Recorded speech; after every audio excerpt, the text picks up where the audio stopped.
The lesson. Oh, yeah. Now, at one point, you tour managed for Kerser. Yeah. And he's now one of the biggest, odds rap stars in the game. How did that come together, and when were you guys working together? Well, I first met him at the Sprung Festival. He went on before I went on. So it's funny, all these like hundreds of young girls and that screaming, all these dudes with backpacks coming to watch bias rap. Just totally cleared out and changed over. It was quite funny. But I saw him, went over and said, how you going? And he's like, yeah, man, fucking, you were my favourite Aussie rapper or something. I was like, oh, cool, I didn't know what to expect from him. I'd seen a few film clips here and there. But Fern from Obese, she started managing him. So put me on to, I think I did Adelaide first, a few shows over there with them, and then did Brisbane, and then did a thing through Sydney. It was good to be a part of the phenomenon.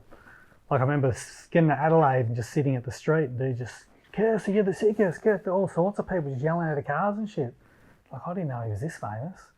He was just, huge, the gig, just everywhere. People just recognise him and love him. So around what years would this have been? Oh, it'd have to be 2000 and... Oh, shit, I don't know. Don't know, maybe it was before, maybe 11, 12, around then. It was around Hunter Cup time, so I remember saying she'd come and play at the second one. So it must have been, 11 or 12, somewhere around there. So that was around the time of the Kerser 360 battle? It was after. That's sort of what helped him to really get as big as what he did, battling against, because 360 had more of a name at that time. The Kerser's probably bigger now, I don't know. Did you see the battle though when it happened? I didn't see it at the time, but I watched back and saw it on YouTube like later on, but I wasn't really paying attention when it happened. But what the memory I get from it was watching 360 was I saw that, and then there was some other battle he had, and then it put me on to Pat Stay. And that's what made me love that a cappella battle rap shit. Like the dude's just funny as, the charisma, he's just amazing. And that made me love it, but then realised the Australian stuff's not quite as good. So the King of the Dot stuff, especially just Pat Stay, like I've read those compliment battles, whatever, the dude just kills it, just king. So that's, I'm happy that I watched that it led me to Pat Stay. And when you rewatched like the Kerser 360 battle, who do you think won it? I haven't really rewatched it. Yeah. I did watch one, it's Kerser and Zoned Out. He was a dude from far north Queensland. He was really good. I don't know whatever happened to him. I think he beat Kerser in the battle.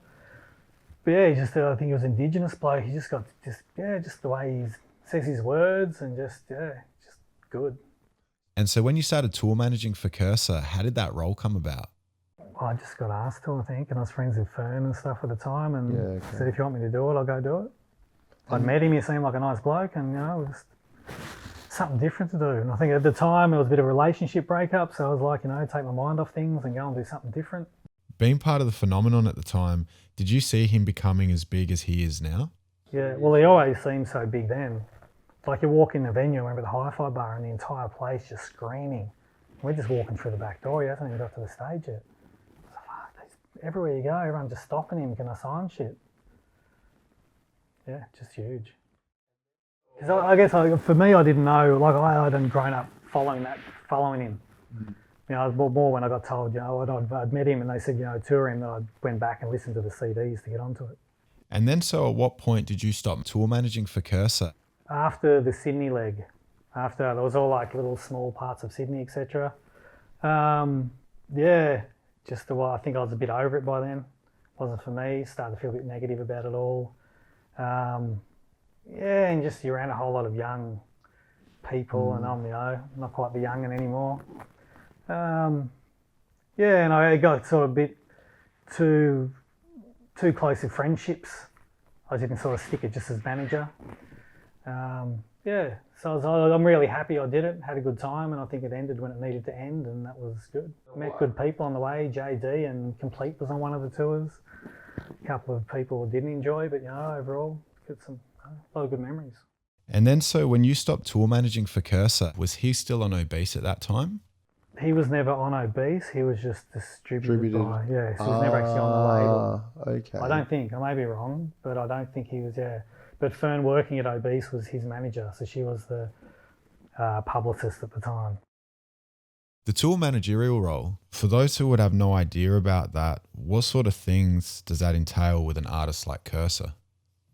Well, I guess just making sure everyone's where they're meant to be when they're meant to, everyone's on the stage at the right time, he's not getting too hassled all the time, you know, all the equipment's ready, set up, ready to go, which is a rarity.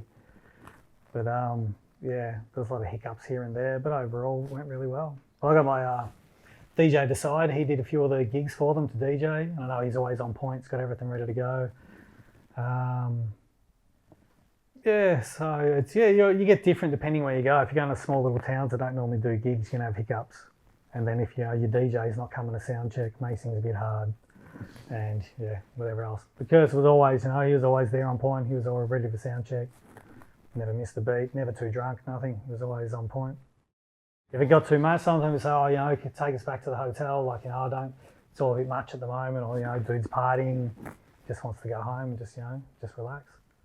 On the tours, any particular standout moments or memories? Definitely that one walk in the hi-fi bar, I remember that, just the scream, it was like high-pitched scream. Just like, wow, man, can't even get into the back door here. I don't really know all of them. Down at Hobart, we did he did something, it was in Launceston. Did a gig down there, and I did the intro for him, just thousands of people, just the love he gets, it was just ridiculous. Just people just love the bloke. He's never had any radio play, he's just done all off his own back, just YouTube, just hungry, just does his music and just stays motivated. The lesson. 927. Oh yeah.